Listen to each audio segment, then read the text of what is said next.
Well, good morning, everybody. And let me say a couple of notes of appreciation. First of all, to the Prime Minister of Pakistan and to Field Marshal Munir, who were both incredible hosts. And whatever shortcomings in the negotiation, it wasn't because of the Pakistanis, who did an amazing job and really tried to help us and the Iranians bridge the gap and get to a deal. We have been at it now for 21 hours, and we've had a number of substantive discussions with the Iranians. That's the good news. The bad news is that we have not reached an agreement, and I think that's bad news for Iran much more than it's bad news for the United States of America. So we go back to the United States having not come to an agreement. We've made very clear what our red lines are, what things we're willing to accommodate them on, and what things we're not willing to accommodate them on.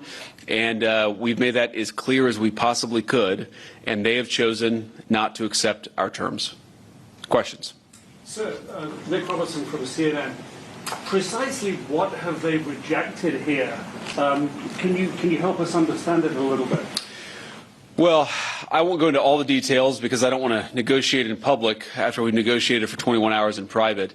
But the simple fact is that we need to see an affirmative commitment that they will not seek a nuclear weapon, and they will not seek the tools that would enable them to quickly achieve a nuclear weapon. That is the core goal of the President of the United States, and that's what we've tried to achieve through these negotiations. Again, their nuclear program, such as it is, the enrichment facilities that they had before, they've been destroyed. But the simple question is, do we see a fundamental commitment of will for the Iranians not to develop a nuclear weapon, not just now, not just 2 years from now, but for the long term? We haven't seen that yet. We hope that we will.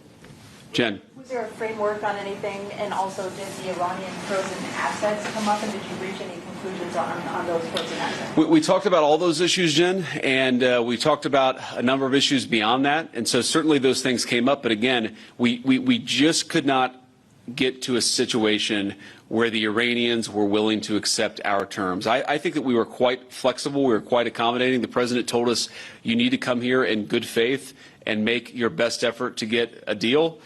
We did that. And unfortunately, we weren't able to make any headway. Preston. Mr. Vice President, how often did you communicate with President Trump throughout the negotiations? There were reports that there were multiple rounds where there were breaks in between negotiations. How often did you communicate with the President throughout those rounds, and what was he saying as you were going through these negotiations that you said fell short? Yeah, obviously we were talking to the President consistently. I don't know how many times we talked to him, a half dozen times, a dozen times over the past 21 hours.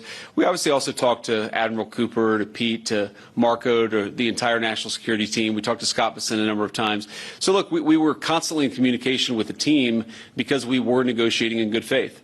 And we leave here with a very simple proposal, a method of understanding that is our final and best offer. We'll see if the Iranians accept it. Thank you. Mr. Vice President, where does this lead you straight up for moves?